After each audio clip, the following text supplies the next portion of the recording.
Hey, it's Patrick from JP Cycles, and let's talk about oils.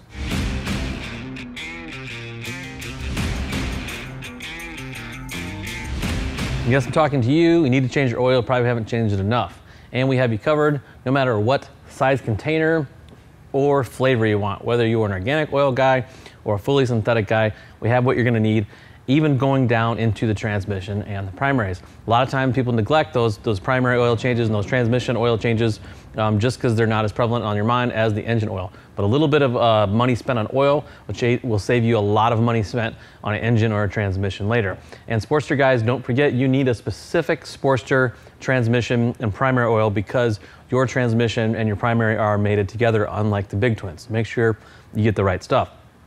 Also, not very much thought about oil is fork oil.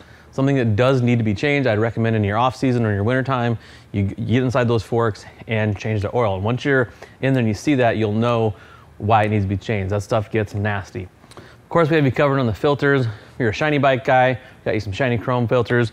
If you're a murdered out black bike guy, got you covered there as well.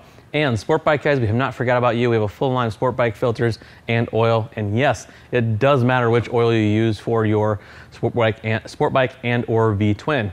The Harley Davidson and air-cooled specific oils are made to operate at different temperatures, while the sport bike oils are made to operate at their specific temperatures. So make sure you get the correct oil for your bike. As always, if you like what you see here, subscribe to us. If you have any questions or comments, please comment in the comment section below. You can chat with us at jpcycles.com or call us on our 800 number. Now, go work on your motorcycle.